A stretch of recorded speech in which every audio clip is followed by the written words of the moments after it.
Hey everybody, and welcome to The Void, a show dedicated to filling the void between being an employee and becoming self-employed. Most people refer to starting their own company as taking the leap, as if they're blindly jumping off a cliff and into the unknown.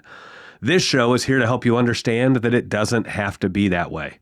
As always, if you like what you're hearing on the show, please do us a favor and help share The Void with somebody else who might be wanting to start their own company. We saw an opportunity to help others understand that self-employment is well within your reach, and just as our businesses have grown organically and by word of mouth, we want this show to grow the same way. So if you see somebody asking questions about starting their own service-based business, please do us a favor and send them a link to the show. I'm your host, Mitch Smedley, and with me as always is David Hilton. Buddy. David. I have been super pumped up since last night. What happened last night? We had 2 trade winds calls. Joe Mullen. Yeah. I'm not shitting. He's on fire. Dude, that dude is fired up. Yeah. His energy level and everything that was going on, like I was extremely pumped up. That's good stuff. Last night. And then this morning, we have the group call for trade winds. This isn't a trade winds pitch, but Keith Gauze is on. Mm-hmm. His company, Black Label Society. Solutions. See? Black Label Society. I told him right before the show. I was like, there's a band named Black Label Society, right? Dude, he was awesome. Yeah. He talked for literally 50 minutes about how to use Chat GPT. Yeah. And not only did, he shared his screen and ran, SOPs for the guys in trade winds. Like, hey, no, seriously. Like, he told Dan. How fast it is. He told Dan, he printed that. He's like, I'm going to send this to you right now. Yeah. Just send it to him. This SOP took 37 seconds. Yeah. It was freaking amazing. Yep. It was amazing. And we don't give free shout outs to companies on the show, and I don't know why. We just don't. But seriously, Black Label Solutions, Keith Gauze is the fucking man. It was cool. It was great.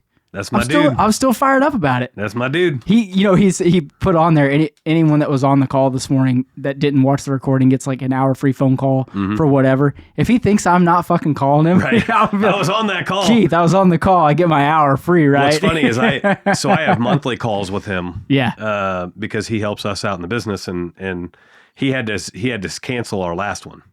And so we've been like, hey, are you available? Am I available? Yeah, trying to make it. He's a busy son of a bitch. I know. He is. Yeah. So we almost got on a call an hour before the group call this morning just to knock it out. Yeah. Trying to rush stuff like that doesn't work. Right. He literally is, and this, I'm not kissing his ass. He's one of the most genuinely honest guys. Yeah. That's been really, really. Normally when we talk to guys that are really, really successful and that come and speak and they do all this different stuff, you kind of get they have a weird vibe to him, Yeah. He's 100% just one of us. Yep. That's made it. Yep. He's fucking great, man. Yeah. It's pretty sweet. Yeah. I want him to be part of our group, but I know that's impossible. Right. But he's just, it was great, man. Yeah. Still flying high from that. I'm going to have to let him know you were just swinging off his nuts here. That's all right. For first 10 minutes of the show. You know what? Take the first 3:30, record, send it to him. Yeah. I mean, I texted him after. I was like, man, hey, I really appreciate you, and yeah. He's grateful. He loves it. I think he comes from the same mindset that we do, that he's he just likes to help. Yep. A lot. Hey, I want to make sure that we're all growing. Yeah. And in the same direction, Yeah. Makes it great. Makes it easy to work with him. The only way you're going to ever be successful in this world is if you add value. It's that plain and simple. I saw a cool thing on Facebook the other day that was when you light another candle, that your flame doesn't go out. Yep. I was like, oh my God, that's so good. Yep. I'm sure it's been out forever, but same thing. Same context. Have you seen the one that shows the power of stepping away, and it's a line of matches all lined up and they pull one down?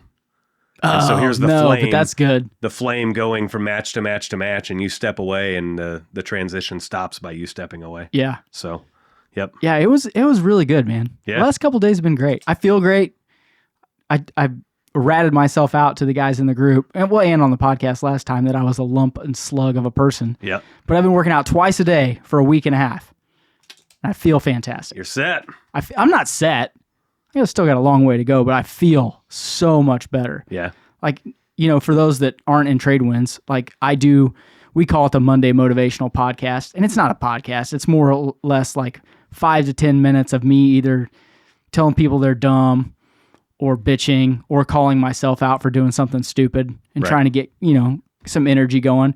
And on the last one, I just crushed myself. Yep. I was like, I am a worthless piece of shit right now. So like, the trade wins isn't just, rah, tactical this. Sometimes it's like Ray put in the group the other day. He's like, you know what? I like this group because personally, like it just helps me sometimes. Yeah. Like I need to know that other people are going through the struggle and no one crushes themselves harder than me on those Monday motivationals. That can be the problem with social media and anybody else. Like nobody brags about their shitty day. No. And most of the time, whenever people are talking about their shitty day, they're griping. They're not sharing, right? Yeah. They're like, this motherfucker cut me off. This douchebag doesn't pay his bills. This, like that kind of stuff. Instead of like just being open and candid with the challenges of the day or the week or the month or whatever. Yeah. And so that's kind of the perks of trade wins is you realize like, hey, everyone goes through these struggles too. Yeah. And what comes after a mountaintop view is a big ass valley. Yeah. Right? So like, just because you kicked ass last month, be ready to get kicked in the teeth this month because it's probably going to happen. Like it's nice, getting the realistic perspective of guys that are, really struggling. You know what I mean? I know I just said this, but you don't feel like you're alone. Right. And guys that are new to the group, like they won't put themselves out there for a while. They're kind of feeling around in it. And then they're like, oh, this is like a safe, honest place for me to be like, hey, I'm fucked up in this area. Right. How do I get help? Right. It's like, 10 guys will jump to their aid. Hey man, I was doing that this last month. Yeah. I was doing this and my this worked numbers for me. were this sucked. You gotta guys will straight call each other out. Dude, are you not working out? Yeah. Are you not taking care of yourself? Like what's going on? Yeah. It's a remarkable space. Yeah. It's because we didn't think that was going to happen. We were like, oh, it's just going to be a group. They can share whatever. No, they've taken it the F over. I knew it was going to happen. Oh, whatever. Well, did you hear that? Somebody's tooting his own horn. No, I'm a little bit more in tune with how social media. I'm just fucking with you. You see how defensive he gets sometimes? Also, just like, no, God damn it, I knew. Austin has a new name today. What's Austin's new name today? Waldo. Why? He looks like Waldo. That's not red. It's orange. Well, I know, but from the end of my street, when watching him to walk across the driveway, I'm like, oh, look, it's Waldo. I'm not going to make fun of you like Waldo. That today, buddy. I'm not making fun of him. This is a safe place. I'm not. This is a safe place. I'm not making fun of him. I'm just saying he looks like Waldo. Everyone gets their balls smashed. I don't know if I've ever seen Austin in a collared shirt. You know what? I don't think I have either. He does look a little more presentable today. Yeah. He looks good. My hair's done a little bit, not as scruffy. It looks like he's shaved at least within the last 2 days. He shaved on Sunday morning. That's when the last time he shaved. And he's got a nice collared shirt on. I mean, he looks good. So I play guitar at church, so you have to be shaved when you're on the platform. So, before Wednesday and Sunday, it's just platform guidelines. It looks nice when you're shaved. You can't have a clean cut beard? That's bullshit. There's Hey, different rules. I don't want to bring up a whole thing, but that's dumb. It's not like a religion thing. It's just more of a thing of when I worked at McDonald's, we had to be shaved because it's like as soon as you say, oh, you can be shaven, you can have a beard, then you have the person that takes it too far. Yeah, but that's food service. There's beard hairs, in their food. We're talking, I know guys that are more clean cut than me that have full beards. Yeah. I'm talking timberman. In the woods. Everyone thinks their beard is clean until they're on a live stream and realize the lights show everything. Got that one hair out of place. Yeah, that's good. That's really what gets you. They're not waxing it. Yeah, well, you're on live stream, and so it's like anyone who wants to wear white short socks instead of long dress socks like you're supposed to. Oh, I see this guys. It just looks kind of bad. So yeah, damn, too much vanity. Yeah, too much vanity for me. That's ridiculous. What's the matter with you? My guys are. You know what? We're trying to fucking work here, Mitch. Yeah. You're on the damn phone. Yeah. Well, did you hear what Keith said today? When he was like, Mitch, you're asleep over there. And I said, no, he's just addicted to his phone. He goes, yeah, I know he is. Yeah. It's too much. I was like, no. That's Keith, what he said. Keith knows that you're on your phone. He wasn't on his phone this morning. Well, he was presenting. And he's busier than you. He's presenting. It's a little different. Mm-hmm. So what do you want to talk about, buddy? We are going to talk about numbers and how to find problems in your business. So This is going to be a little bit of a difficult talk for a podcast. Yeah, make it a little sideways. We'll see how it goes. Basically, so like we want to talk about numbers in your business in generalities because every business is going to be a little bit different. Whether you're a one-man show, a three-man show, or a five-man show, your numbers are going to be different. But also we need to we're going to talk about industry-leading benchmarks for numbers, and these are kind of like where you want to get to. They're goals. They're goals, but you will, if you're a one-man show, you will not achieve these benchmarks. If you're a three-man show, you will not achieve these benchmarks. Or you'll blow those benchmarks out of the water in certain areas. Yeah, you may achieve one or two, but you're going to get your ass kicked in other areas. And so just keep in mind the end goal is to be achieving most of these benchmarks. But even phenomenal top-of-line completed businesses with 10 to 20 employees or more still struggle to achieve all of these benchmarks every time. The benchmarks that we're going to be kind of going over are like a perfect scorecard, but the main reason we're going over some of those benchmarks is we're at a tough place in the economy right now.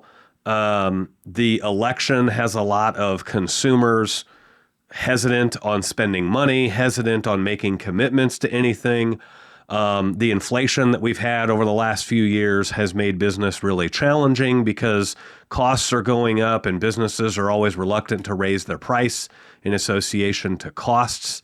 I just heard a term the other day that the extreme left is coming up with a term to deflect off of the inflation that they've caused, and they're calling it greedflation. Did you see my post? They're trying to pass the buck on greedy corporations, as that's why it's inflation. It's not the fact that our government can't negotiate foreign trade deals to save their life, or they can't work through a foreign policy in a way that benefits everybody in America. So now they got to deflect it and say they got to blame it on the big corporations. Well, this is like, I don't want to get into the whole thing, but it's like, Biden took office, cut 2,000 jobs and shut down a pipeline in Pennsylvania, right? And then the price of gas goes up. Is that greedflation? Yeah. No, it's supply and demand. Yeah. And then literally I posted this the other day. I just put on there greedflation, what the F? Why can't people just, I don't remember exactly what it was. Why can't people just, what did I say, Mitch? I didn't see your post. I thought you were robbing it straight from me. No. Why can't people take accountability and stop blaming someone else for something else? Right. Like, just own up. Like, if Democrats were smart, they would just say, yeah, we screwed up. We know that X, Y, and Z were a problem, and how we're going to fix it is A, B, and C. Mm-hmm. People respect honesty more than anything. We know that's not going to happen. Right. But, have a solution. Yeah. Don't just pass the buck onto someone else. Right. People do that shit in business all the time. Well, my vendor raised my prices. Now I can't make it. Right. Really? Right. And so why didn't you raise your prices? Yeah. I've got what? I've got one friend of mine on Facebook that they're open to conversation, but they are definitely left leaning. Right. And she's been making all these posts about how it's unfair that these oil companies are making record profits. And meanwhile, I'm struggling in my small business. And I'm like, yeah, you got to raise your price. She goes, my customers can't afford that. And I'm like, well, then you're not actually in business to be in business. You're in business to provide a convenience for people and make no money. And I'm like, if the cost of your rent has gone up, where you rent your day, she has a childcare facility. If the cost of your rent has gone up, and the cost of your utilities has gone up, and the cost of your water has gone up, and the cost of the food that you provide the kids has gone up, and the cost of your streaming services that you have on the TVs for entertainment and movies has gone up, and the cost of your cleaning company to come in and clean the place has gone up. As a business owner, it's not your obligation to make less profit because costs have gone up. It's literally your obligation as a business owner to adjust your pricing to stay in front of ever rising costs. Yeah. And so people want to act like these big corporations are in the wrong for profiting. Well, they act like Hey, if you like what you're hearing on The Void and you want even more info, we just started a mentorship program specifically for trades professionals to start their business or to get their business to an incredibly healthy position. So if you'd like more info, click on the link in the description of this show. Oh, they should just make less money and make our lives easier. Right. No, that's not their obligation. No, it's your obligation to make more money so you can continue to afford the service. Yeah. And, hello. And that's your obligation as a consumer. That's your obligation as a business owner. That's your obligation all the way around the world. And so do not allow anybody to convince you that when the troubled economy happens, it's all of our jobs as business owners to profit less so that everyone else is happy. No, literally in most business, and what we're talking about today is your profit and loss statement. Most businesses operate off of a profit and loss statement. I do too. I operate off the percentages of the profit and loss statement, right? So guess what? If the cost of everything goes up and I have to raise my price, I'm doing that because I want to maintain a certain percent of net profit. So guess what? When a bad administration takes office and causes the price of everything to skyrocket, if I'm managing my business correctly, I'm not saying this is easy. I will see record profits because I'm managing my P&L off of percentages. And so if the material costs have gone up and I want to maintain a certain profit percentage, I have to raise my price accordingly. And so now my price goes up and that adds a challenge to me, right? Because now I have a more difficult time in business selling at a higher price, but I still maintain, my goal is to maintain that certain goal number of net profit, and that will result in record profits. When everyone says when everything has gone up, guess what? We are all part of everything. Yeah. Okay, we all have a job. Right. We are part of the everything cell. Yeah. Like if just to use as an example, what you were talking about with the lady that owns the daycare, if she's making 10% profit and that allows her to grow the business, okay, write herself a paycheck. If all of that stuff cuts into that, what happens? The business folds. The business goes under. You have to maintain the same quote unquote percentages in your pay as it's going up. Everyone wants to think of as your profits go up, your percentage should shrink. No, it can't shrink because everything else has gone up also. Right. So that profit needs to stay the same just for you to maintain growth. The profit percentage. Yes. Thank you. The same growth that you were maintaining before that struggle happened. And the reason I clarified you on that is because I'm just going to use round number. This is what I'm glad you did. The left is pushing really hard. Like, let's say a big oil company profits $1 billion. Well, for one, they just throw it out there. They profited $1 billion. That's greed. Well, no. If they did $100 billion in revenue and their profit was $1 billion, that's 1% profit. That's really shitty, right? Yeah. And so, but they want to just throw out the number, not the attention grabbing number, and make all of America hate them because they profited $1 billion, right? Well, if you're doing $100 billion in revenue, that's shitty, right? So yeah, and then people don't take into account that inside of that billion, okay, they profited $1 billion. The next year, they had to go dig 5 test wells that cost $50 million. You know what I mean? Not even the digging the test wells. No, I'm saying if they don't have that profit, they cannot continue to grow and continue to create jobs and continue to give us oil at a reasonable price. Right. But like using that scenario, if the cost of everything has gone up and taxes have gone up and cost of living has gone up, and a lot of these oil companies have to pay their employees cost of living. Oh, you're talking front side. Right. Okay. And so if material goods have gone up and piping has gone up and distribution costs have gone up and everything has gone up, that oil company that did $100 billion in sales and profited $1 billion at 1%. Now, let's just say next year, because of all the costs, next year they made $150 billion in sales. If their costs stayed or their profit stayed at $1 billion, They actually took a step backwards as a business. Yeah. Right? Yeah. Instead of maintaining that 1% or whatever, now it's down to 0.75. And the left is trying to convince you that they should not increase their profits year over year, and they should just eat all the added costs. And it's like, no, that's not the reason anybody's in business. Well, and first off, people want to take it 1 year by 1 year. If that happens 10 years in a row, the business is no longer profitable and it tanks. Right. And now 200,000 people have lost their jobs. Yeah. Across the country or whatever. It's no different than when they'll pick on a rich guy, right? They'll pick on Trump, they'll pick on Musk, they'll pick on Zuckerberg or anybody, and they'll claim they'll focus in on the 1 year where they showed wild profits.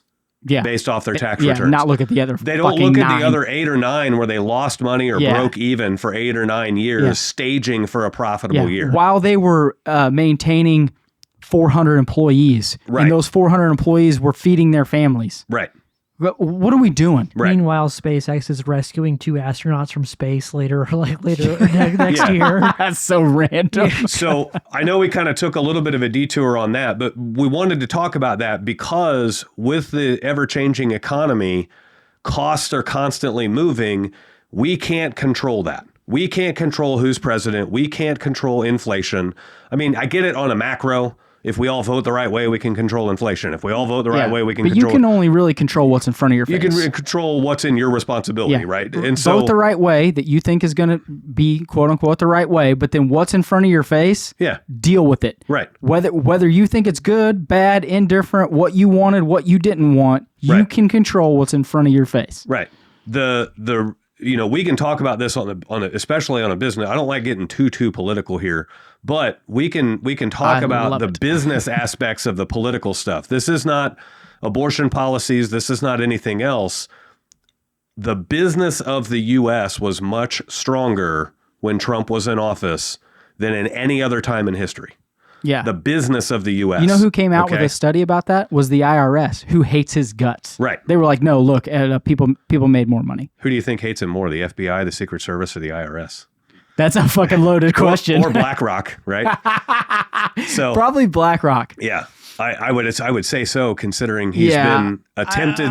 They've attempted an assassination twice, and both of the people have been found in BlackRock TV commercials. I would say something. We're about to take a fucking left turn. No, we're not. Can Trump not supplement his own his own security by getting more of his people? Oh, he totally could. Oh, yeah, he could. He probably is already doing that. Well, I guarantee you he's doing that.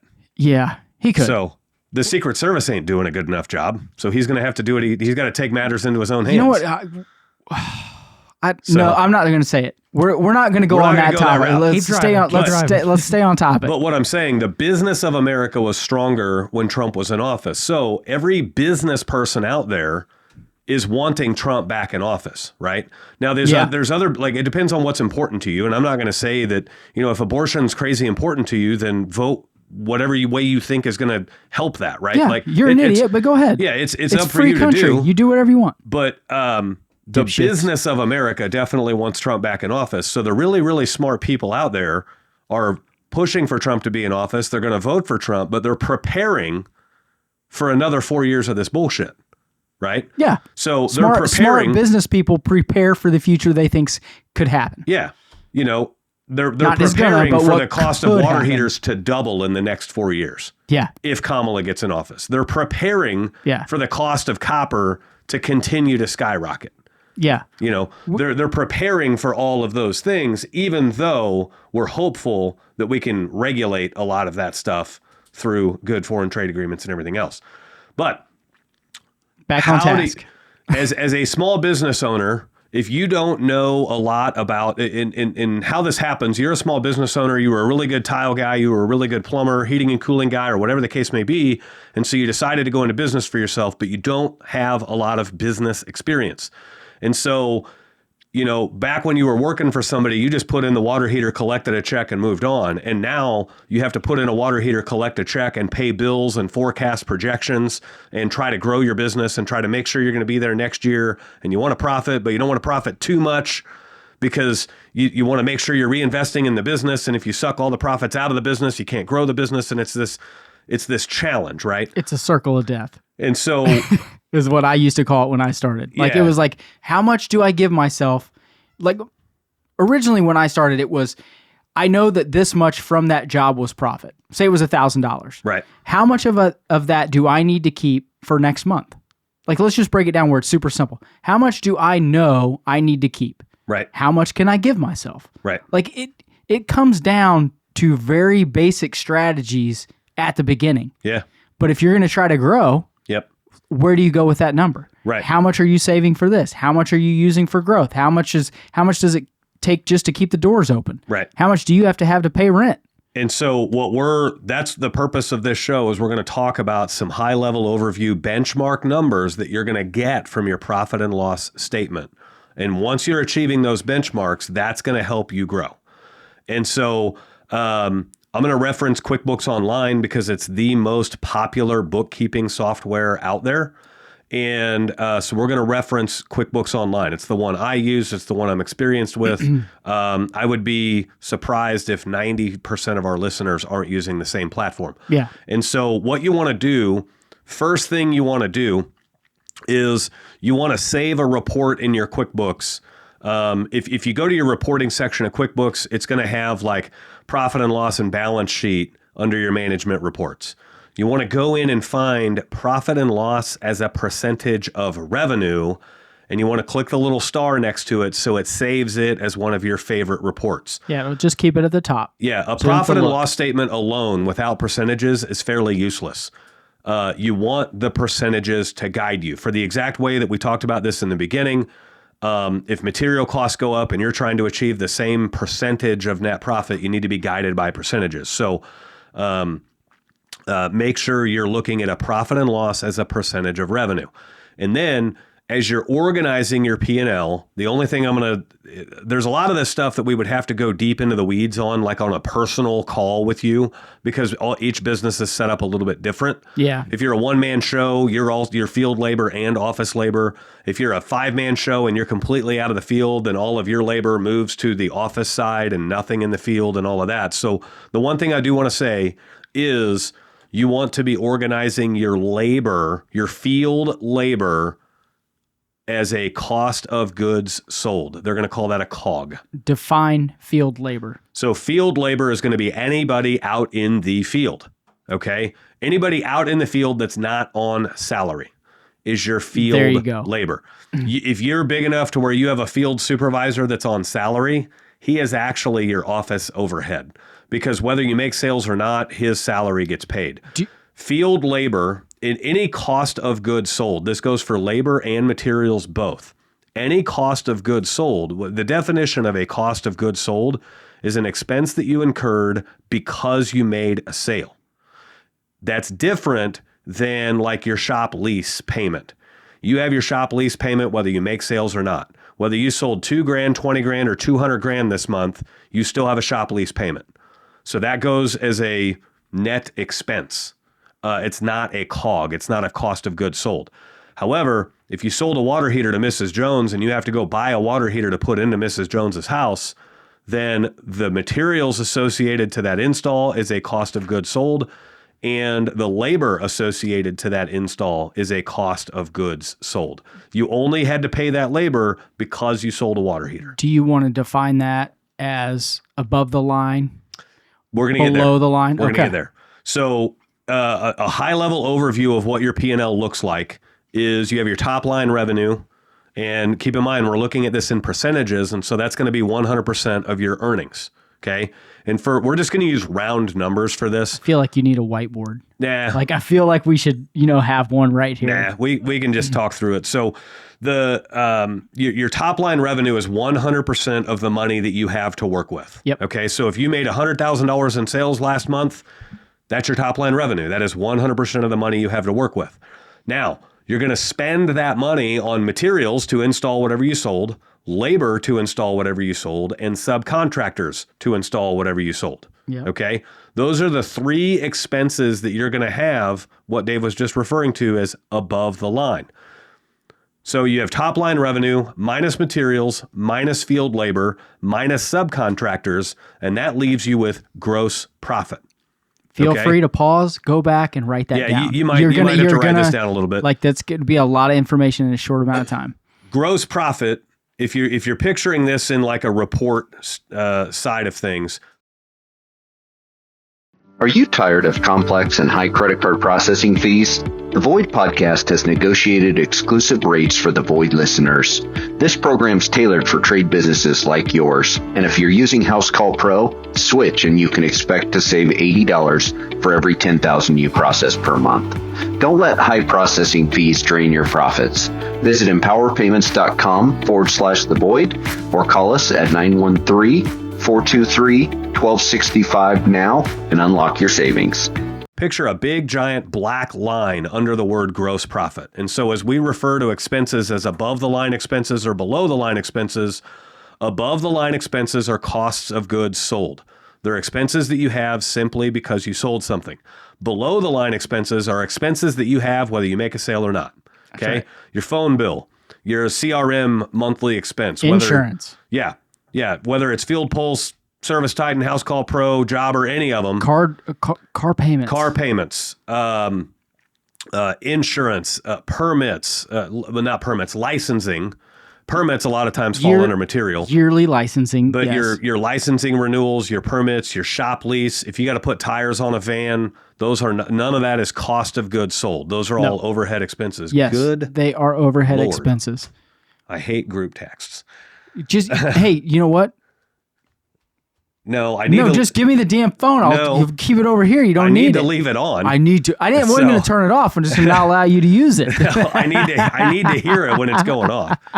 But so we've got above the line expenses and below the line expenses. Yes. And don't overthink this, right? A lot of guys will take like fuel. They'll be like, well, I had to buy fuel to drive out and make that sale. So if I didn't have to make that sale, I wouldn't have had to buy fuel. No, you're buying fuel to make the drive out there. You're not guaranteed a sale. Yeah. Regardless, so you're buying fuel no matter what. Yes. Right? Now, subcontractors, that's an obvious one. Yeah. You're not hiring subcontractors unless you've sold work and you have work for them to do. Correct. So that is obviously an above the line expense. Materials. You're not buying materials unless you sold work and you need to install them. So that's an above the line expense. That's a good example. Right. Like those are easy examples. What are other easy examples? Well, your field labor. Yep, field labor's an easy one. Well, I've got a plumbing company, right? So I've got 3 plumbers and 2 installers out in the field. They're only out there making sales. Yeah. Right? And the way that they're paid, they're only paid if they make sales. Yeah, which is why we tell you guys to pay them that way. Yeah, and so they are a field labor expense. Now, other employees in my company that are a below the line expense. We've got Austin, our videographer. Whoop. He's a below the line expense. I got to pay his salary whether we make sales or not. You don't want to be a below. Yeah. Belows are expendable. I will say that. Poor Austin. We've got my salary. We've got my wife's salary. We've got our 2.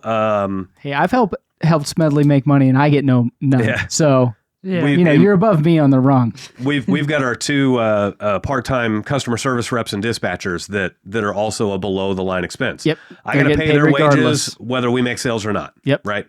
And so that's a high-level overview of the gross profit side of things. Now, before we go on to the net side of things, I do want to talk some percentages here. So as a general rule, your top-line revenue is 100% of your income. Yep. You want your materials to be anywhere from 15 to 20% of your top-line revenue. Okay? If you tell me I had $18,000 in material expenses last month, that does not mean shit to me. It doesn't mean anything unless I have the context of how much of a percentage of revenue was that 18 grand. Yeah. Okay? If you only sold $36,000 last month and you had 18 grand in materials, that's 50% material costs. You have a massive problem. Okay. Yeah. So we need to know the percentage, right? Now, if you have 100 grand in sales and 18,000 in material costs, that's a different story. Right? Yeah. You're closer to the target number. The target number is 15. Yeah. For easy math. For plumbing companies, the target number is going to be 15. For HVAC, it's going to be a little higher because you've got heavy equipment costs, right? Yeah, you've got furnaces and ACs and P&E for HVAC can be anywhere from 30 to 45, but most guys are like 35 to 40. Right. Higher ticket items, they require more parts and equipment to get those sales. Like, it just is what it is. Now, their profit margins are lower, but the numbers are usually the same. The numbers are similar. Yeah. Right. So you make 20,000, I make 20,000, but the percentage of profit for you may be 15. For me, it may be 6. Right. But the number is actually the same with the same amount of employees. Right. If that makes sense. Yeah. Yeah. Your field labor. This is going to be pretty consistent no matter where you are across the board. You're going to get different opinions on this everywhere you go. The super aggressive companies, the private equity companies and all of that stuff, they're going to tell you they want field labor around 15% of net profit or 15% of revenue. I'm going to be real with you. 15% is almost impossible to keep employees. You're going to be 24/7 battling employees that are overworked and underpaid. And so I like that number up a little bit higher. I like it somewhere around 20 to 25%. Well, ease of running the company, like it gets easier the more you pay them as far as turnover and headaches and all that stuff. Yeah. And it makes a difference too when you're like the bigger your company is, the easier it is for that percentage to be lower because there aren't as many high paid employees. Yeah. You know what I mean? And I don't want to get into the weeds with it, but like what we preach in TradeWinds all the time is if you want to have the best employees, pay them the best rates. Right. And those rates are 20 to 21%. The field labor side of things is always going to stay fairly consistent. The office side of things moves a lot as your company grows. Yes. So, yes, it does. But just on the field side of things, if you can swing it, set a goal of 15% for field labor. But I've found in my many years of managing people that trying to achieve that number results in a high level of turnover because your guys can easily go somewhere else for more money. Well, it just turns into a revolving door. Yeah. If it's a company that doesn't have great culture and they're at 15 to 16%, people just roll. Right. Like it's literally a revolving door. 3 people came in today. Yep. 4 went out. Right. 4 came in the 2 days before that, and 2 came. Like that is like, let's be honest, it's an office nightmare. It costs you more on your office staff. Oh yeah. Like the turnover costs you money. You do not want to fuck with that. Right.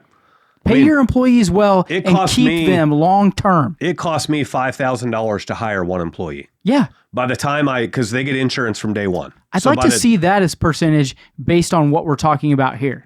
You can't percentage. I know it's impossible. You can't get a impossible. percentage of that because it changes on how many employees you hire and how good you manage them. Right. In other words, I know if you're horrible at managing them, you're gonna have to spend that $5,000 several times a year. Whereas if you're good at managing them, you're only spending that $5,000 every time you grow. Yeah. Right. So and that what does that do? Increases your bottom line. Oh yeah, totally. Yeah. So just pay them a little bit more and not have to fuck with it. Right. And then subcontractors is the only other thing on a top line expense, a gross expense, a cost of goods sold. And I always try to keep my subs at 5% or less. It kind of depends on this is, again, one of those things where if you really want to get into the weeds on this, we would have to have a private call for it. Some businesses are set up to where they subcontract out a lot of their work. And so their materials are going to be lower, their field labor is going to be lower, their subcontractor expense is going to be a little higher. It's just trading. Are we doing this work in-house or are we subbing it out type of thing? Yeah. And so ultimately the end goal is you're looking for 55 to 60% gross profit. So for every $1,000 you sell, you want to have $550 to $600 coming back into the company to run the company. And the way I explain this to people is even though we're all on the same team, it's the field team's job to deliver gross profit to the company. And then it's the company's job to manage and spend that gross profit efficiently so that the company's here next month, next year, and also the company continues to grow. Yeah. And so the guys have the tools they need. Right. Good trucks to run out of. Right. Branding so that you keep work coming. All of those things. Yeah. I should have said marketing, not branding, but. Well, all of it. Yeah. And so now that we've got 55 to 60% gross profit, now we start looking into some of those fixed expenses that you have every month, whether you make sales or not. So you've got the owner's salary, the officer's salary. That's a line item on my P&L. You're getting it regardless. And I share, like Austin's seen it. We do P&L meetings every month. I share my salary. The guys know exactly how much I make. Yeah. And there's guys that'll elbow each other and be like, I made more than him last month. And I'm sure under their breath, sucks. I'm sure under their breath, like it's kind of hard for people not to think there's some sort of lack of transparency or dishonesty somewhere. That's just human nature. Yeah, human That's just nature part is of the like, oh, beast. he's just showing us this number. He actually made more. And it's like, no, that's literally all I made. Yeah. Do you guys Right. want me to like bring the checkbook out? Right. Like, I will fucking show you. And so then we have office staff salaries, right? So that's our bookkeeper, videographer, our CSRs, and stuff like that. They all know what Austin makes? Oh, shit. No, they're office staff Oh, it's salaries grouped are together? all lumped together. I literally gotcha. can make $20 a year, and they just be like, "Oh, he's getting paid too much." Yeah, Yeah, they would. Like I let no matter like how much little money I had made. right. Poor Austin. Next thing down that I do want to hit on is like marketing. You're paying for like marketing is not guaranteed, right? You're No. going to spend $1,000 on a marketing campaign. You don't know if that's going to produce sales or not. So it's not a cost of goods. Yeah, your ROI on that could be 0. It could be 15,000. You have no idea. You have no idea. So None. some benchmarks for marketing are you want to, if you want to maintain the size of your company. Well, first of all, let me say this. I was going to say back up. Let me clarify what is a marketing expense. A marketing expense is the obvious, right? If you pay to boost a Facebook ad, if you run ads on Google, if you're running Google LSA ads, if you buy a Commercials, billboard or a radio. TV commercial, If that's you're- all marketing. If you're sponsoring your alma mater football team, If you're sponsoring a team, do you see how good they look this year, by the way? Yeah, they're killing Oh, it. my God. do you think there's any irony in the fact that this is the first year we've sponsored them and it's the first year they're dominating? Do you want me to tell you the truth? Go ahead. No, because I know 2 teachers that work there. One of them is the ex-assistant basketball coach, so he knows all the athletes. Yep. His daughter played soccer with my daughter, so Yep. him and I are friends. And he was like, dude, next year they're going to be legit. Yeah. Like they got some fucking athletes Yeah. on that team. So The- Blue Spring South state champs. Let's see what happens. Let's be honest. You may have hit a home run with that because those games are full as shit right now. I know. I'm there. I know you are. So we Thanks for the invites. well, I'm just saying. They've only had one home game. I know. Thanks for the invite. I took Grant. I took my son. Man, you know what? You're always doing the thanks for the invite. Yeah. Mitch can be like, Dave. That's what's funny is nobody The knows. only Dave thing he- hates people. Like he doesn't. That's not true. I hate dumb people. Well, that's most of America. So. Mitch is going to be like, yeah, they're sending me to storm the beaches of Normandy. Dave, where's my invite? Yeah, thanks for the invite. No, I don't want to come. I just want to be He'd invited. fucking invite me to that. He'd be like, hey, by the way, I need guns and ammo. We're What are gonna you get doing? wrecked. We could be killed. Dave always wants to be invited to conflict. Yes, of course I do. Yeah. No, seriously though, that's gonna be a great investment, I think, for you this year. Yeah, I chunked down I wrote him a big check for that. So we'll see what happens with it. But anytime, even if you sponsor a Little League team, like Little League teams love to act like, oh, we have this nonprofit designation. It's a charitable donation. No, it's not. That's a marketing expense. Yeah. Your logo is going on the back of their T-shirts. Your logo and company name Yep. is going on the banner on the outfield. Yep. Like, that's a marketing expense. You don't have to deal with all this. How do I classify this as a charitable donation? It's not charity. No. It's marketing. Hey guys, marketing and advertising are the same thing. Just letting you know. Yeah. Yeah. So, I've literally had that question traded. It's like, dude, no, it's the same thing. yeah, it's the same. Love you guys. It's the same thing. In QuickBooks, it's literally marketing and advertising. Yeah, it's- the name of the It's together. code yeah. is, yeah. Yeah. So like if you wrap a vehicle, that's a marketing expense. That's not a vehicle expense because you're not wrapping the vehicle with like just a pink wrap. You're wrapping it with your company logo and branding and everything Yes. else. Anything with your logo on it, marketing expense. And I just spent $2,000 on new apparel for the company. oh, nice. New T-shirts, new hoodies, and Cool. things like that. Did I get a hoodie? Marketing expense. No. I didn't get a hoodie either. I can give you some of mine, Dave. Thanks. Yeah. Thanks, Dave. Yeah. Man, it's tough being Dave. So anything with a logo on it, marketing expense. Okay. Yeah. So your marketing, if you want to maintain the size of your company, your marketing is going to be 3 to 6%. Okay. If you want to grow your company, your marketing is going to be 7 to 10%. Yep. Of your top line revenue. Yep. So again, using that $100,000 as a perspective, you're going to spend $3,000 to $6,000 a month getting the name out there about your company just to maintain $100,000 a month. But if you'd like to have 100 this month and 105 next month and 110 the month after that, and you'd like to continue to keep growing, then you're going to need 7 to 10% of your income going to marketing. Yeah. And that's fairly stable, even like plumbing to HVAC. HVAC Yeah. has higher ticket items. They have higher top line revenue. Their marketing budget is still 3 to 6 to maintain, 7 to 10 to grow. Well, they have a bigger marketing budget, but it's the same percentage of their gross revenue. Yeah. Yeah. If that makes sense. Now, I do want to hang up on marketing here for a second. All right, so you've newly started your company and you're trying to pinch pennies. However, you don't realize the biggest thing that's hurting you right now is not gathering all of your information into one spot and making it super efficient for you to use. So the answer is Field Pulse. It gets you off of paper tickets. It gets you off of all of that crazy office work at the end of the day and reconciling all that stuff. And it lets you organize everything with ease. It puts it all into the computer. It actually puts it all into the cloud. So it's not even putting it on your computer. And it lets you organize your customers. It lets you organize all of your service calls. Heck, it'll even route you to your service call. And the best part is, even after all of that, you'll probably realize about a 100% growth in your business just in the first year of using Field Pulse. So if you'd like to check out Field Pulse and see what great looks like, click on the link in the description of this show.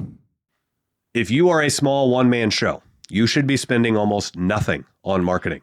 And I don't say almost nothing because like you still need a uniform. You still have a logo. You still have to wrap your truck. You still have to do all of that stuff. When you say nothing, you mean you're not paying third party. You're not know what even I mean? paying 3 to 6. That's no third party is in you're not paying an advertiser. You're not paying an Correct. SEO. You're not paying, that's what I mean by third party. Yeah. You're paying for the bare minimums that you need to get your name out there, and Yeah. the rest of it is on your own. Right. You can stay busy let's be honest, how many guys did you have before you really started paying for other than SEO?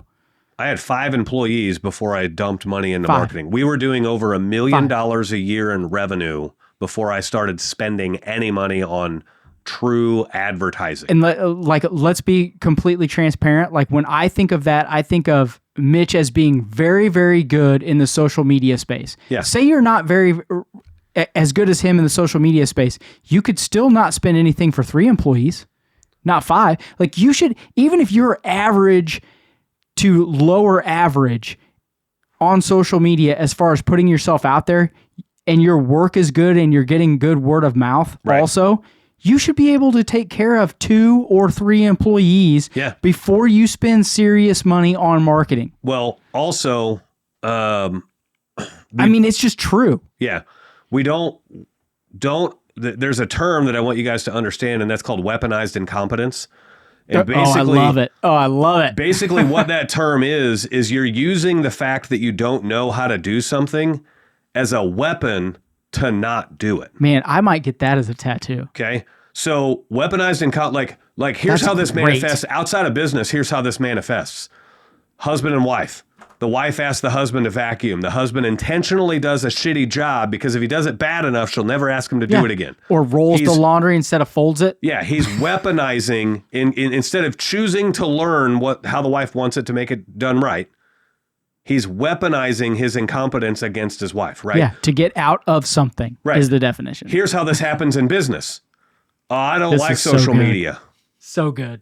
That is weaponized incompetence. Social media is Agreed. literally the freest way you're ever going to get leads and marketing on your business. Do not allow yourself the excuse of I'm not good at it. I don't like it. Right? Yeah. Because I did this forever with TradeWinds. yeah. Like this Yeah. when I say I'm 100% transparent with the guys in TradeWinds, I'm going to be that way now. Yeah. I fucking hate that shit. Yeah. It drives me insane. Yep. I've been doing it and it mean- Yeah, sucks. you have been. I'm on groups, the HVAC groups cuz Mitch made me do it Yep. for TradeWinds.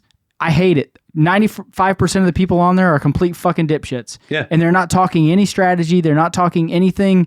That's because 95% of the world doesn't want to win every day. Yeah, They just they're not want, They just engaging. want comfort. Yeah, they're not engaging in a positive way Right. like the guys in TradeWinds do. So you got to sift through the bullshit. I fucking hate it. Yeah. I'm still doing it. Yeah.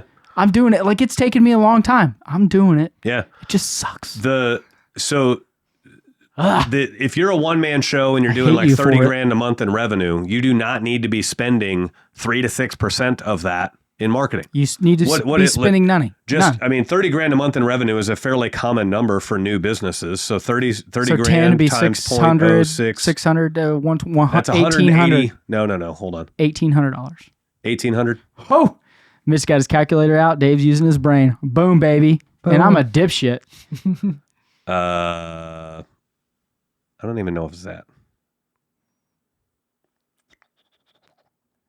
6% of 10 grand is $600. Yeah, it is $1,800. Okay. 600 times So- 3 is $1,800. Yeah.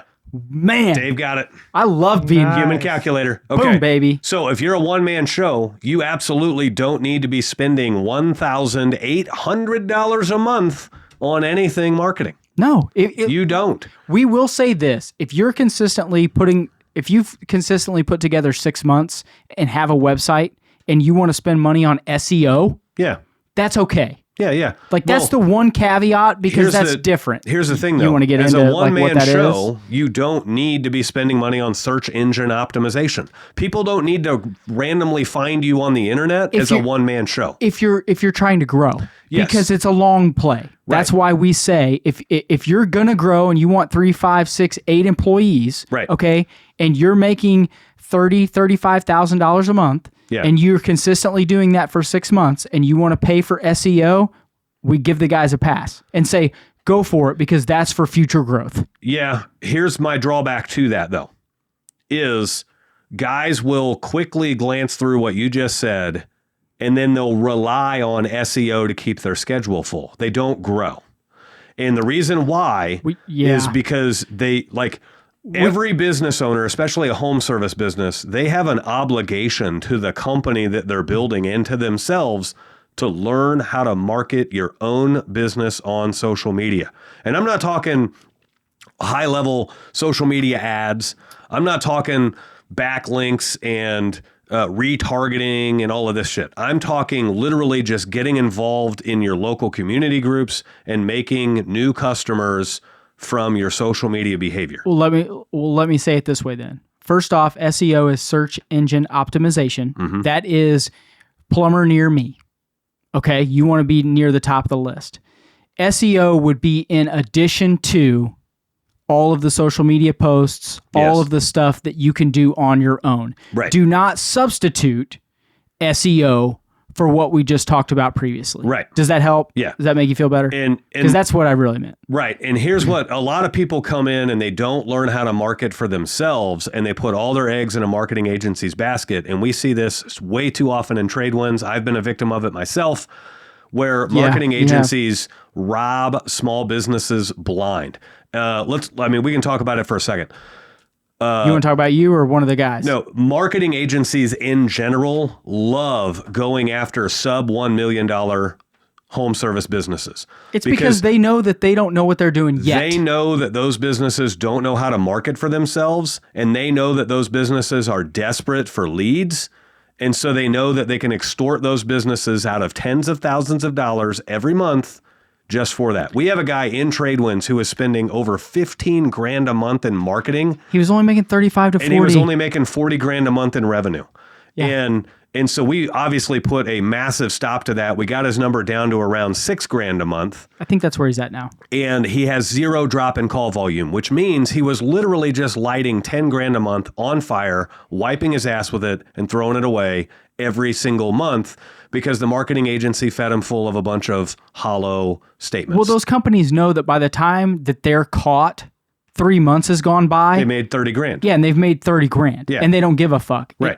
Like, if you want to talk about any companies that need to be ratted out to the BBB, it's those companies. Right. It's those fucking... The marketing thing, it doesn't Drive me take... insane, man. There's no qualifications to be a marketing person. There's no oversight. There's no compliance. There's no nothing. There's not. So here's what a lot of marketing agencies do.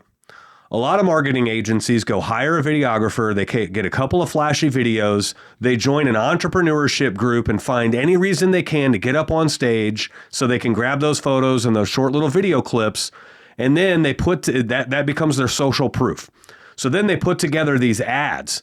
And then they say, we've helped this company grow from this to this. We helped this company grow from this to this. Some of it might be true. Some of it might be not. I guarantee you it's not the marketing that had that company grow. It was the leadership within the company is why they grew. The marketing helped. right? Yeah. But these marketing agencies will act like they're the reason a company grew. They will take all credit for things they did not even do. Right. We see it all the fucking time. And so then all of that lines up. You get a business owner whose schedule looks bad. It's empty. Yeah. And they don't know what they're going to do for work. And he's panicking. Yeah. And then that very attractive ad video comes across the social media feed. And all of a sudden, now that guy thinks that marketing agency is the answer to all of his problems. Yep. And we have solved this. We have saved hundreds of thousands of dollars from Tradewinds members way overspending on marketing. And their businesses are still growing. Literally, just somebody yesterday posted in the group that they bought another truck and added to their fleet. And he's not spending... It was Joe. 30% of his revenue in marketing. Yeah, we had Joe on his call, and then he was like, hey, I got the van, and I got it wrapped and all this. And like to Joe's credit, he didn't even give a shit. He cared about what's next. Yeah. What are we doing? He hadn't even posted in the... We had to tell him, dude, post it in the group. Yeah. Like, and people are like, dude, that's fucking awesome. Like, his mind's on truck 5, not on truck 2. Right? Freaking A it is. Yeah. So, but like you were just saying, not to gloss over that point, what you were just saying, he's spending nothing. Yeah. All his stuff is word of mouth, and not even just word of mouth. He barely posts on social media, right, and is making it. Yeah. Like even the little bit that he does, he's rolling. Well, and so the reason some guys can make it better than others without social media activity is just depends on your market. If you're in a really oversaturated market, you're going to need to be out there on social media a lot. Sorry. If you're in a market where the industry was just begging for your services to come to town, then you're going to have an easier road. It just kind of depends. But it ultimately you don't even know if you're overspending. Golly. You don't even know if you're overspending on marketing. I told you to give me that goddamn phone. You don't even know if you're overspending on marketing unless you're looking at your profit and loss statement and you're able to compare what you're spending to a percentage of revenue, right? Now, using that example that we just did, 30 grand a month, $1,800, 30 grand a month in top line revenue and 1,800 would be 6%. Yeah. That doesn't mean never break that number. There may be times where I didn't spend money on marketing for 3 or 4 months in a row, and then I dump one lump sum sponsorship payment or one thing, right? Well, so you're looking at that as a percentage over time. Well, that's why we say look at it at quarters. You don't have to make every decision, especially as you get bigger. You can't make them monthly sometimes. You have to take a quarter into consideration. Yeah. What was the quarter before that quarter? Right. What is the quarter coming up? Is it the third quarter, which is always slow, that we tell guys? All of that stuff you have to take into account before you just go off writing checks. Yeah. Yeah, Q3 is always a rough month to do anything. I've already made a decision that next year going into Q3, I'm actually changing some things up to be even more conservative in Q3. When you say conservative, I know it's no one's business. What do you mean? So I'm going to dial my marketing expenditures. I'm going to dial them down. Zero. I'm going to dial them down in Q3 because there's not a lot of people buying in Q3 in a home service space, depending on what you sell. Are you going to dial them up in 2 to keep a little bit of momentum into 3 without spending money in 3? No. In other words, keep them the same in 2? It's my logic that there's fewer customers buying. There's fewer customers to be had regardless. In Q3, and they're going to find you no matter what. So I don't want to be spending as much in marketing for those fewer customers. Are you going to so a week before 3 is over? Are you going to ramp it up?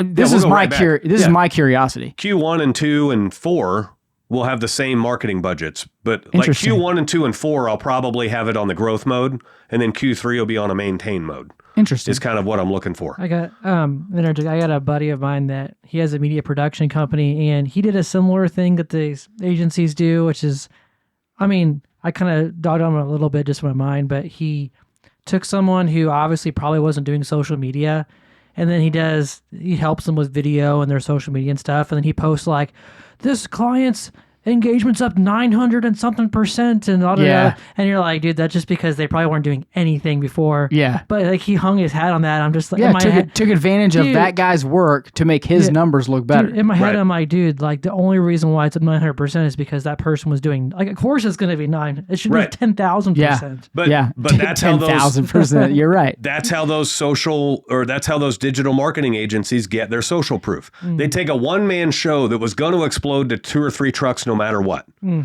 Let's just be honest. If somebody, and I've seen guys do this and I've cut them out, right? I had a guy try to take credit for some of our success, and he had nothing to do with our success, and he is not in my circle at all anymore, right? But there are guys that will, there are marketing agencies especially, that will identify companies that are getting ready to boom, and they'll even offer to do stuff at a fraction of the rate because they want that case study. They want to have their name attached. We were signed the marketing agency that I used to have. They saw me rapidly growing on my own without marketing. Yeah. And so they wanted to sign their name to me and be able to brag and say, right, we are the reason he hit 1 million.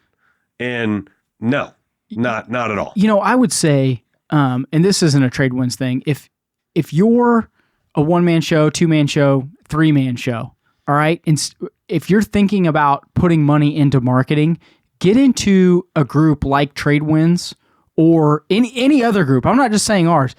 Spend that money in that group for 1 to 2 months. So we don't have a contract. Ours is just month to month. Yeah. We've never said prices or anything. Guys, our base level membership starts at $250 a month. $249, $499, $999. Yep. Okay, and there's no contract. If you want to be in for a month, be in for a month and get out. Right. It's better to spend that money, find out exactly what people are doing and what's going right, and before you just decide, I'm going to sign up with this marketing company for $10,000 and a 3-month commitment before spending $1,000 to find out really what's going on. Right. And it doesn't have to be Tradewinds. Pick one. Right. Okay, pick one that you find reputable, that you know someone that's been in, or that you trust. Yeah. Find out what's going on, know what's happening before you spend $30,000, $10,000 a month on something you probably don't fucking need. Yeah. And free Facebook groups don't count. Because no, free Facebook groups don't. Spend spend $500, okay? Well, God damn it. There's no shortage of business success groups and home service success groups and all this bullshit. If they're free groups, you are not going to get the information that you need. And the reason why there's no vetting into there's a little vetting into a free group, but nothing, there's no business qualification vetting. No, there's 4 questions and hey, you're in. Admin says you're good to go. You're not an AI chatbot is what that's all they're pretty much vetting for, right? Yeah. And so take I'm a plumber, so I'll reference some of the plumbing groups in the area. You've got the Plumbing Mafia and Plumbers Inc. Those two groups, there's between those two groups, there's almost 100,000 members between those two groups. Now, I'm sure there are a lot of them overlap, but still. And 70% of them are just on there to be on there and spread bullshit. 70% of them are on there to cause havoc. 95% of the people in those groups don't even own a business. Really? And so, yeah. Well, you think about it, they're plumbers. That's why Tradewinds Group's private. We've talked about doing a public one. We're like, no. Nope. Can't do it. Nope. No, there's no validity to it. Right. It's bullshit. And so if you go ask a question in one of those groups, a business question, hey guys, how much should I be spending on marketing?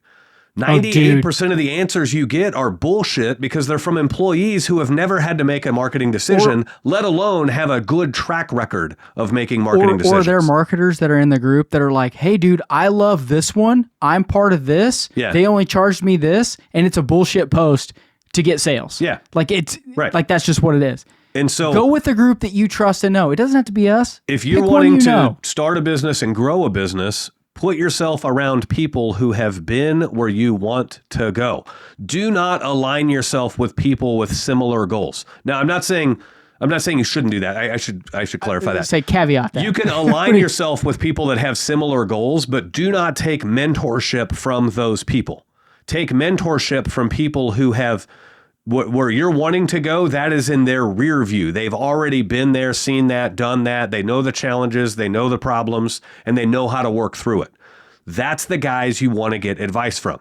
So, I'll have people reach out to me with business questions. I've never met these people. They just follow me on Facebook or whatever else, and they'll hit me up with business questions, and I always give them a really good answer. You give them an honest answer. Yeah. Because you don't want anything in return. Right. And usually I'll say there's, you think that's good. There's boatloads more of this in Tradewinds or whatever. But the reason they're asking me is because they've seen the success and they want to ask the guy who's been there. Right. In other words, if your parents don't own a home service business, do not ask your parents home service business advice. Your parents may be the greatest people in the world. Yeah. But they're not in the best position to give you the advice you're looking for. Ask home service business owners who have already surpassed your current goal. Yeah, it's like, man, I hate this. I see this all the time. Guys are like, well, my dad did this, and my dad did that, my dad did this, and blah, blah, blah. And you're like, oh, what's like, and then the next words out of their mouth are, well, he's broke, he's 70, he's got another mortgage, and he's this and that. Why are you listening to what he said? Right. Like, I love my dad. I'm Right. not listening to any advice he has on money. He doesn't, like, let's be honest, he doesn't give me that advice. Right. Because we're at two different places. But, like, dude, Yeah. like, I look to people like Keith Yeah. that are, that are at the next level that I want to get to. Right. And and I suck up whatever I think I can get from them. Yeah. And then I look at other people that are, but I don't go to Mitch. Mitch and I are at the same level. I don't need to be at this level. I'm looking to get to the next level. Right. That doesn't mean I don't ask his opinion about things. Yeah. But it's like, man, we've It's got to gonna be carry a looking different weight. forward. Yeah, we got to be looking forward. Right. Right. I want to learn things that I don't know about. You gotta Right. turn the page. Yeah. Someone shut his fucking mic off. I almost got him. I was like, I'm going to see if I can get him on a rabbit trail. See if I can get his goat. I got you. Back on the profit and loss statement. So we've got marketing, right? Yeah, let's move on. And to maintain 3 to 6%, to grow 7 to 10%.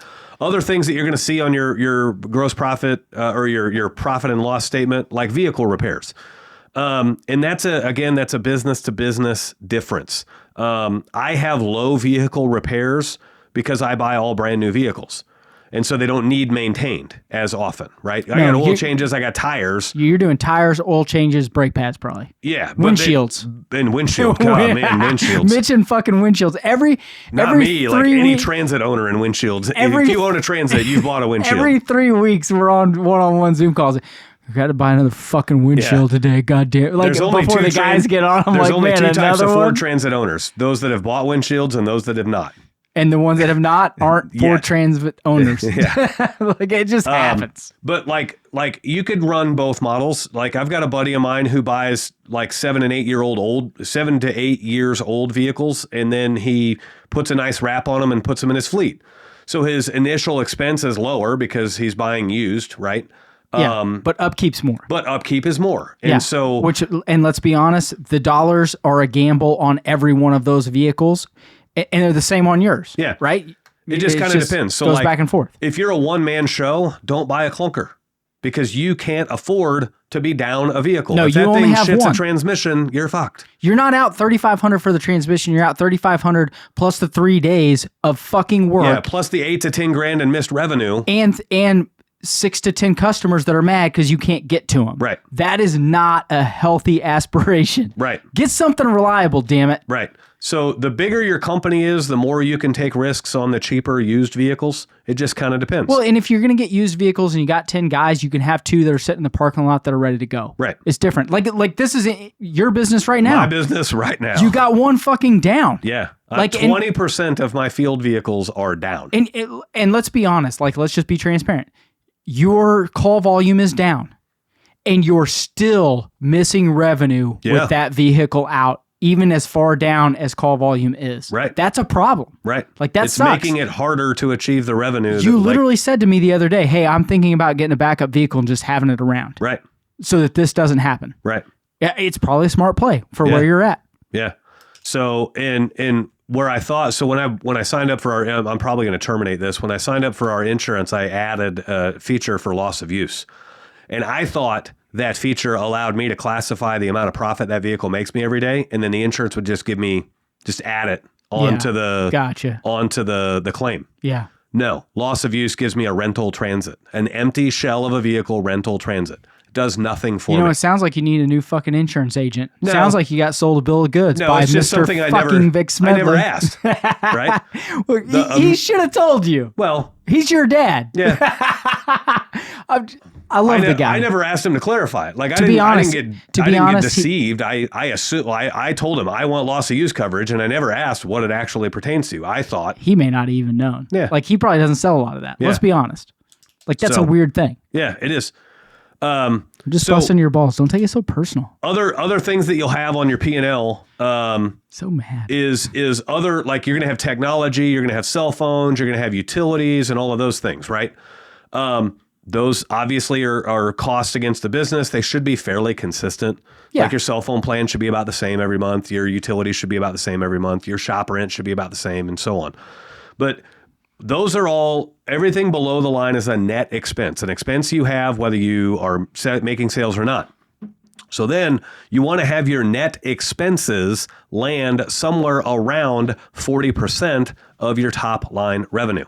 Yeah. And so that's going to leave you, if you have 55 to 60% gross profit and 40% net expenses, that's going to leave you with 20% net profit. And 20% net profit is the industry leading amount of net profit for a home service company. Okay. If you're doing that for 2-3 years, you're fucking killing it. You're crushing it. You are killing it. So on average, most home service businesses have a net profit of 6 to 7%. And that's pretty abysmal. I mean, it works, but you could. HVAC companies are lower. They're always lower. They're more in the 10% range. Always. Yeah. Your industry leading HVAC companies are going to be 20%. The amount of companies that are 20% is 1%. Yes. But let's look at but who doesn't want to be in the top 1%? I'm not saying that. I'm just saying, and I know this is probably where you were going with this. If you're at 10%, don't kill yourself. Right. You know what I mean? Don't say, well, I'm not, Mitch said 20 and I'm not at 20. What the fuck am I going to do? Treat it as a wake up call. They're all goals. Yeah. There are goals. Well, these are benchmarks, right? Like a quarterback's goal is not to throw an interception. However, he's going to screw up. He's going to throw an interception. And then you have to figure out how to overcome that. Yeah. Right. And so these are all goals. Top line revenue at 100%. It just is what it is. But materials at 15%, field labor at 20%, subs at 5%, gross profit at 55 to 60, marketing at 3 to 6 or 7 to 10, net profit at 20. Those are all benchmarks. Those are all goals. Now, what's funny is there's been a lot of months where I've achieved 20% net profit, and I got my ass whipped in some of these areas. But I had such big wins in other areas that they offset, right? Yeah. I've had months where my field labor was 25%, but my materials made up for it at only being 10. Yeah. Right? So I lost the field labor battle, but I won the material battle. And when you're fighting enough battles, you get enough wins together where you can still amass a win at the end, right? Yeah. And so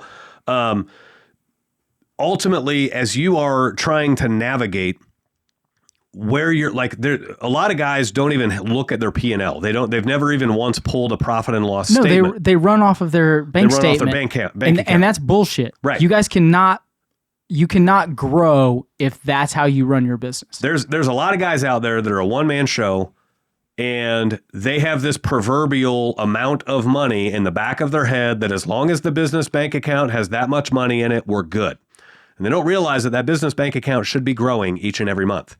Or if it's not growing, the power and size of the business should be growing so that the bank account can grow even faster in future months. When they quit spending money on the growth of the business. Yes. Right. And so there are a boatload of people out there that are managing their business through the business bank account, and that's the wrong way to do it. Because if you had 30 grand in the business bank account last month and you finished this month and you still have 30 grand in the business bank account, you didn't grow at all. Nope. And so, and if you're only managing it through the bank account, you don't even know where you went wrong. And so that's why it's so important to look at these percentages each and every month so that you can go back and say like, okay, we didn't grow last month, which is a fail. However, I'm not going to give up. I learned why we didn't grow. My material was high, my labor was high, my marketing was high, or whatever. So now I know where to go, right? I turn a failure into a lesson. Now I go fix those things, and I'll have profit in the future. What? And there's a caveat in there, right? Like if all you want to do is work for yourself and be a one-man show and keep 30 to 50 in the bank account while paying yourself 150 a year or 180, that doesn't mean it's not a success.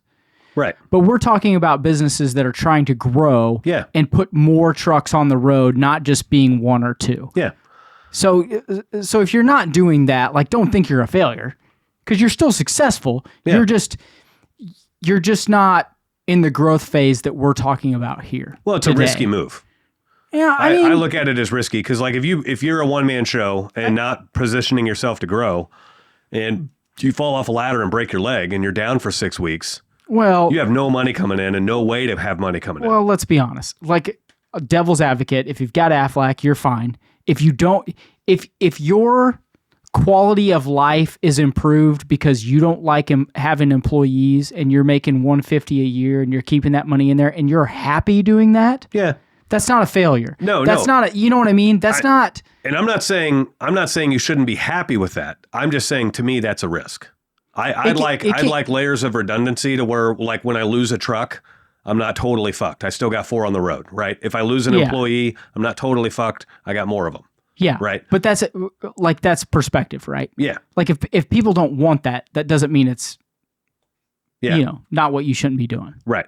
If that makes sense. So I just wanted to say that. Ultimately, the purpose of today's show was basically to tell you wrap guys us up. We're like 1:15. I only looked at the clock twice today. Great show, buddy. It's good stuff. The idea of business is to grow, right? Is to do better each month, do better each quarter, and do better each year. But what gets measured improves. And so if we're not measuring and we're not tracking any of these things, then we're just running blind. And we're letting our bank account tell us how much is in there. Yeah. And then here's the ultimate most dangerous position is that scenario where most business owners have this proverbial amount of money in their bank account. Eventually your business grows like somehow miraculously enough to where that proverbial amount of money in your bank account isn't enough to cover your tax burden. And now you're really fucked. Well, if you're not paying attention to that, that's a whole nother story. It's a whole nother story. That's a whole nother talk. But it all rolls in together that if you're paying attention to your profit and loss statement, you're absolutely paying attention to your projected tax burdens that are coming up. Yeah. We should have the next show should be about that. Yeah, we could do that. Projected tax burdens. Maybe. We'll throw that around. I mean, the only problem with shows like these, it's not a problem. It's a lot of numbers and a lot of information. Yeah. And sometimes it's hard to digest when you're rolling down the road. Right. So, but it's important, man. It's important. If this conversation excited you, if this got you thinking about things, if this got you invigorated to grow your company and everything else, this is literally a lot of what we talk about inside of TradeWinds, right? Fucking every day. A self-employed person brags about the water heater they installed or the tile that they set, right? A business person brags about their new marketing initiative or how full their schedule is or this new benefit they're rolling out to their employees. And so bonus check this month, baby. And we're all in different spots on the timeline, right? I once was a self-employed individual. I'm now a business owner, right? When it was just me, I was self-employed. Now that we have 10 employees, I own a business, right?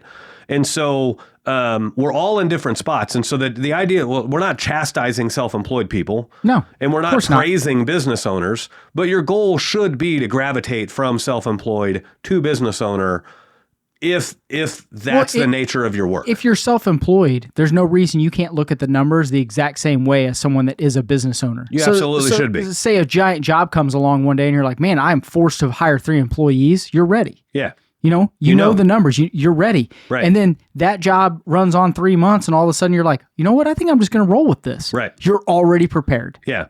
The other analogy that I use for looking at your P&L monthly, a month is like 1 unit of time in a business, right? And the reason I say that is because your vehicle payments are monthly, your lease payments are monthly, like all of your monthly expenses happen. Insurance is monthly. And so that 1 month cycle is like... Interest is monthly. Yeah. That's really why we do it. Yeah. And so the 1 month cycle is kind of your 1 unit of time.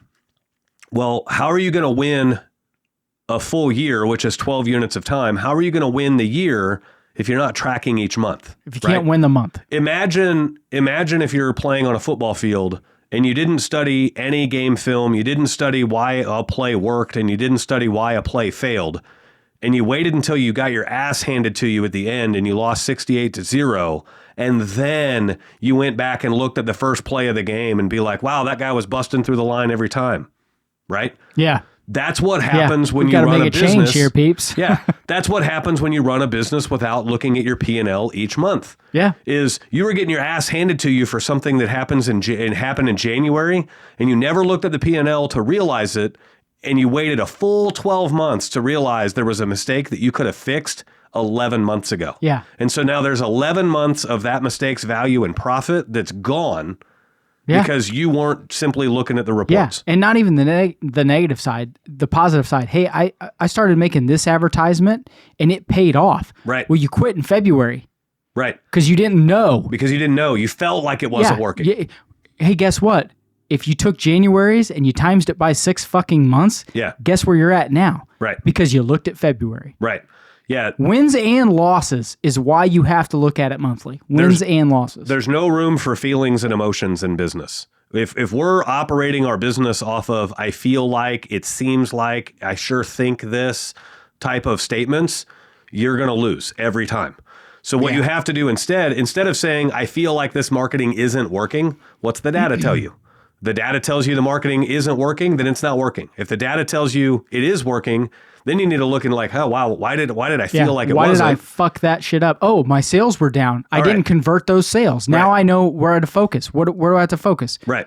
On making sales, whether it be me, one of my guys missed all his numbers, whatever. Right. The marketing was working. Right. Don't shut it off. Right. Fix the sales problem. Yeah. And so like if you manage your business by the profit and loss statement, you will absolutely have profit at the end of each month and at the end of each quarter and at the end of each year. Yeah. If you're managing your business by the bank account, don't be surprised if at the end of this year, your bank account's got just as much money in it as it did at the end of last year. That's right. And you wasted an entire year's worth of opportunity to grow and you didn't do it. Yeah. So for more info on stuff like this, check out TradeWinds. Shoot me a message, shoot Dave a message. You can email us, askmitch@mitchsmedley.com or David@TradeWindsConsulting.com or Mitch@TradeWindsConsulting.com. You can just check out TradeWindsConsulting.com. Or winninginthetrades.com. Or winninginthetrades.com. It automatically forwards over. Yeah. It is cooler. It does sound cooler. You can also find us on social media. I'm most active on Facebook, and so that's Mitch Smedley with the blue check, and David is Hilton David. If you I will say this: if you message me personally, I'm on top of those. Yeah, constantly. Yeah, I love it. Have three beers sitting there at night. People message me all the time. Hey, what do you think about this? I'll answer every I walked into the time. gym today and like literally just sat down at the first machine, and one of our TradeWinds members sent me a message and said, "Hey, do you have time for a phone call?" Yeah, I didn't even do one set. I got up from the machine, walked to a quiet place, and called him. Like I'm super active on my phone and getting back to people as fast as possible because I don't like any loose ends hanging out there. So preach. Until next week, guys, we will see you later. Love you guys.